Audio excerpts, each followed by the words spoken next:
Napakaganda pala maglakad-lakad dito ka Promdi. Para akong nasa Singapore. Ang linis at malamig yung hangin ka Promdi.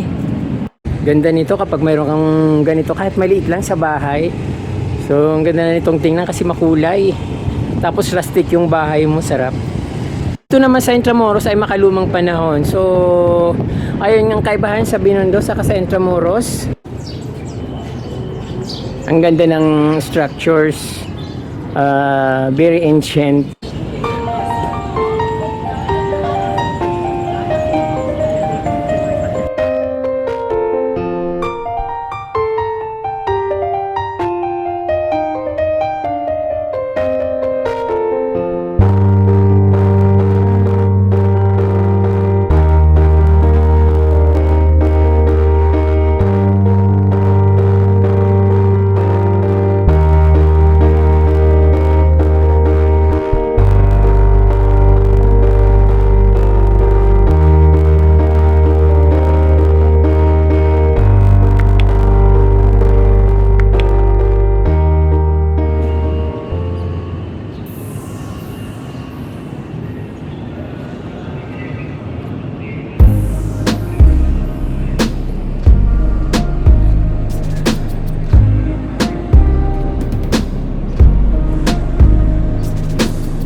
Napakaganda pala maglakad-lakad dito ka Promdi. Para akong nasa Singapore. Ang linis at malamig yung hangin ka Promdi. Hindi rin crowded ngayong araw na ito. Hindi ko lang alam kung talagang hindi crowded talaga dito palagi. Sa bagay, nasa tabing kalsada ito. So siguro dun sa mga ibang lugar medyo may tao. Pero ngayon parang napakaaliwalas. At napakaganda ng scenic. Ayan oh. Parang hindi Manila. Napakalinis. Ang ganda.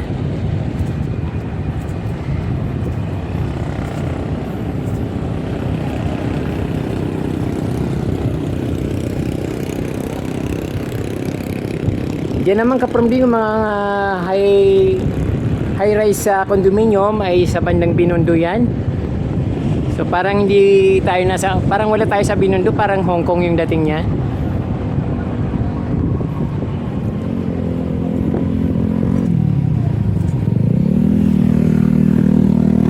Galing na ako dito sa may bandang Intramuros, kaya lang parang nakita ko maraming hello. Hello po. Hello po. Anong pangalan mo? Ryan J. Pogi. Ryan J. Pogi. Wow, pogi ka talaga. Oh. TST ako, TST. So, ayun ka Promdi. Dito naman sa bandang sa Intramuros part papuntang Fort Santiago. Medyo ganun din naman yung scenic dito, maganda rin. Although marami na kasing nagpapakita dito sa lugar na ito, kaya lang gusto kong maglakad-lakad papuntang doon sa bandang Binondo. Maganda rin kasi katulad ng nakita nyo kanina, parang ang gara ng views. Ang sarap maglakad-lakad at syempre iba yung dating.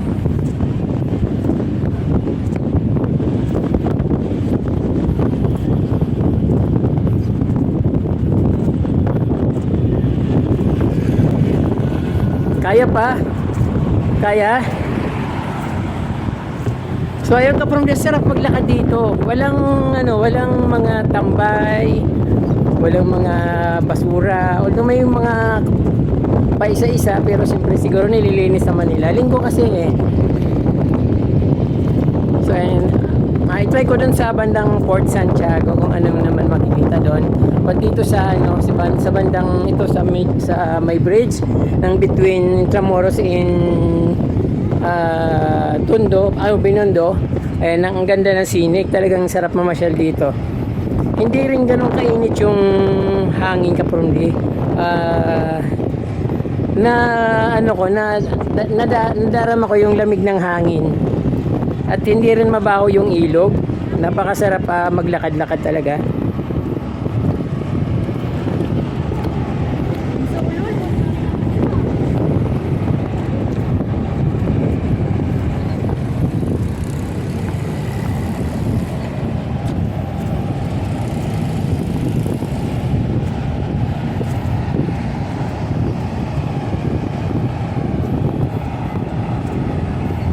Ganda dito.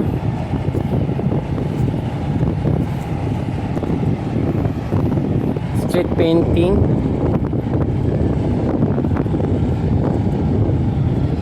Ang gaara ng mga painting nila ka-Promdi. Very historical.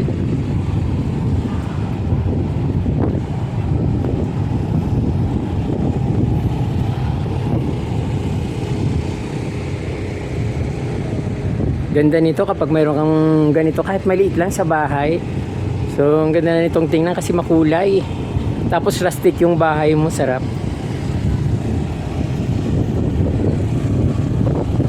Malamang may mga dito paggabi, may mga bilihan, mga ihaw-ihaw. Pero ngayon wala kasi mainit. Wrong timing palagi yung pamamasyal ko kasi hindi naman ako pwedeng lumabas ng gabi.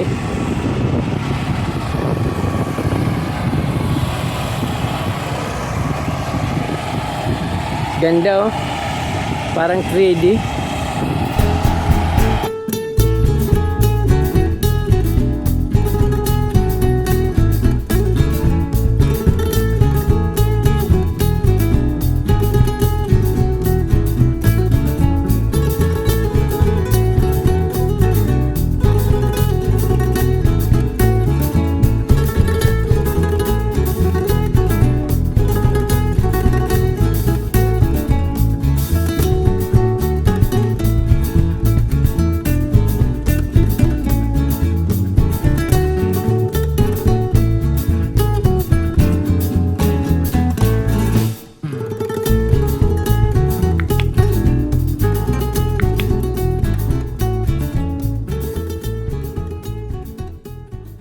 Sa part na hindi ko kabisado, parang bandang Delpan at Binondo pa rin siguro yan, pero kasi iba yung dating niya, parang mayroon ng mga nakahalo, pero magandang ano pa rin, magandang tingnan pa rin dito lalo kapag nandito. So hindi pa masyadong gawa dito lahat. Parang marami pa siyang gagawin na mga proyekto dito, pero ayan, nilagyan muna ng tent. Tapos kahit na walang mga ano dito, okay na siya. Siguro mga istol-istol yung lalagay dito, or may something na may simbahan dito. Hindi ko alam kung ano nandito sa loob ng mga tent na ito. Parang may pa-surprise sila, pero maganda na rin yung dating dito Kapromdi, kahit ganito lang at malinis. Tuloy-tuloy tayo sa paglalakad. Medyo nagugutom na ako. Tanghali na.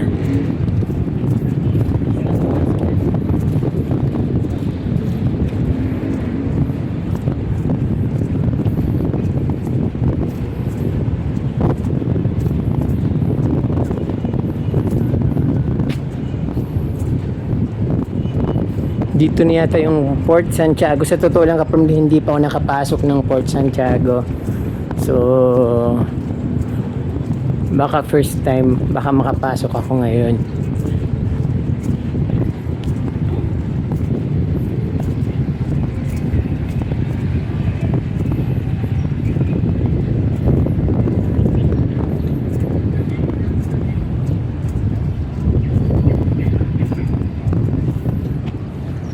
Ganda ng view dito.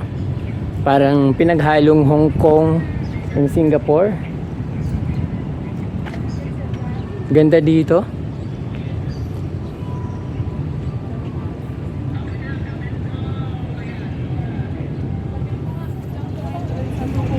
So ayan mga Kapromdi, first time ko makapunta dito sa loob ng Fort Santiago.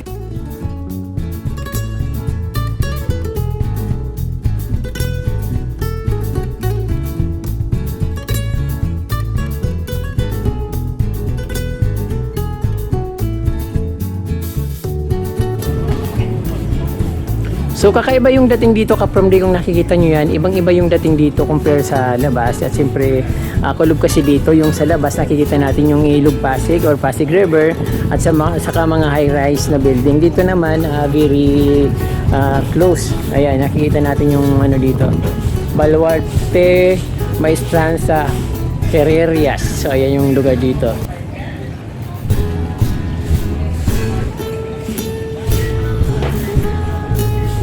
So ayun nakikita dito Kapromdi.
Malinis dito sa loob Kapromdi, bawal yung mga latag-latag, hindi katulad siguro sa Lunita. But I think sa Lunita naman siguro nagbago na yung patakaran nila, bawal na maglatag-latag. Dito talagang malinis at wala kang makikita mga nakaupo sa ground, walang mga basura. Makikita mo lang yung mga dahon, mga napipigtas na bulaklak sa kanyang puno. So yun ang nakikita dito.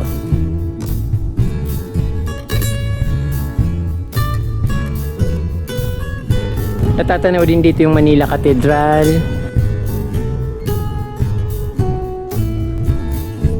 Palacio del Gobernador. Ayun.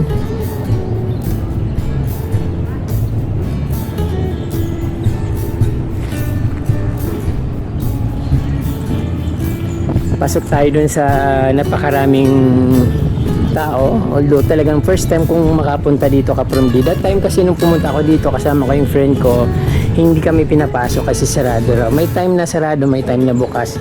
But hindi ko alam kung ngayon ay araw-araw na yung bukas. Since may bayad naman, siguro talagang araw-araw na yung pagbubukas nila kasi doon sila kumikita para siguro pang renovate din ng kanilang lugar dito.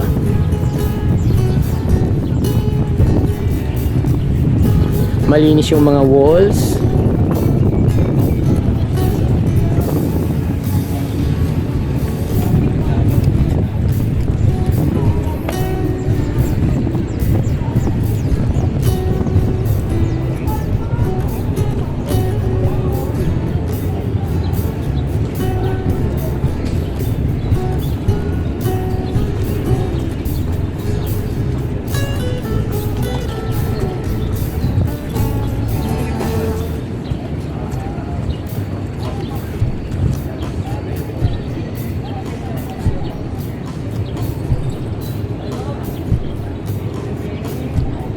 Ayan, kung dati nakikita ko lang itong arko na ito sa mga libro at sa mga videos ng ibang vloggers, ngayon ako na mainan dito.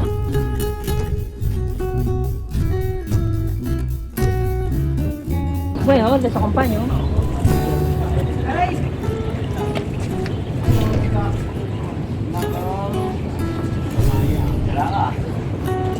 So wala pa pala ako sa Fort Santiago from dito pa lang pala yung pasukan ng Fort Santiago. Kala ko Fort Santiago na mismo yung pinasukan ko.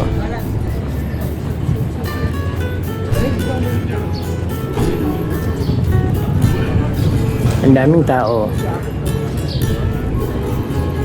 那唯一的景点就是这个门，没了，大受不了。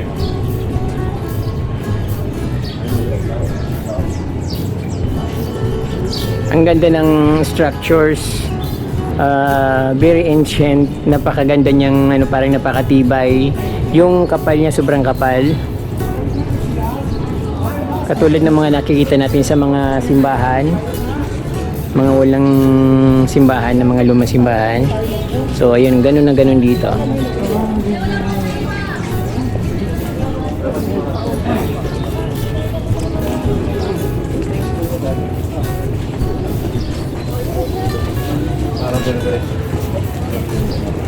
Wow, ganda. Nawala na di armas. Arms one.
The ruins. Raha Suleiman Theater.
original.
Oh, ang ganda. Nafe-feel ko yung sinaunang panahon.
So ayan mga kaprom, nakita natin yung sa kabila ay makabagong panahon.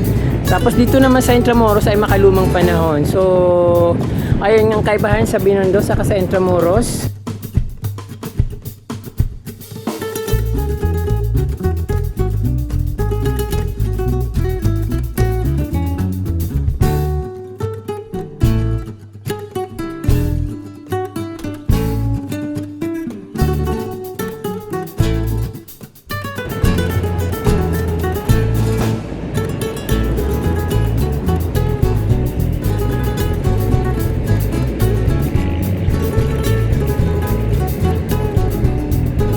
Ang dami-daming mga bunkers na nakikita dito.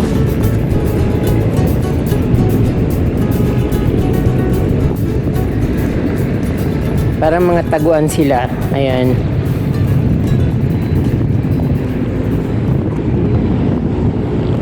Curious ako dito sa isang parang church na ito kasi marami siyang pumapasok sa loob. But pag lumalabas sila doon sa maliit na lagusan, so papasukin ko siya mamaya. So dito naman parang hirap naman pumunta dito. Kaya may mga coins na nagkalat ng mga wishing, ginagawa nilang wishing wishing well yung mga dito, bunkers.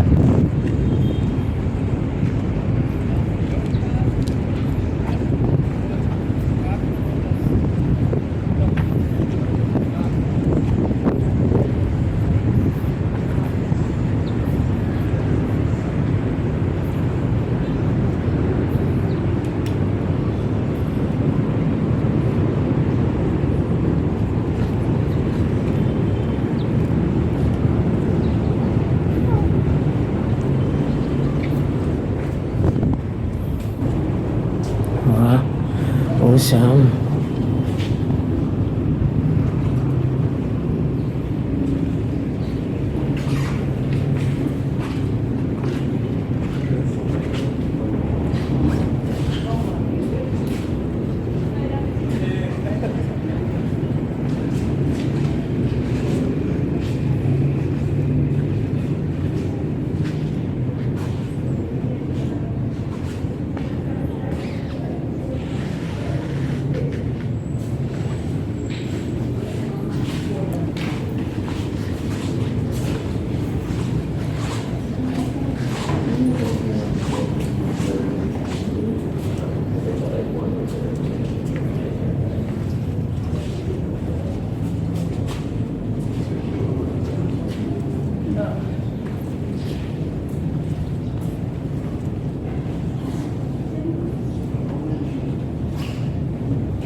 Museum pala ito, Kapromdi.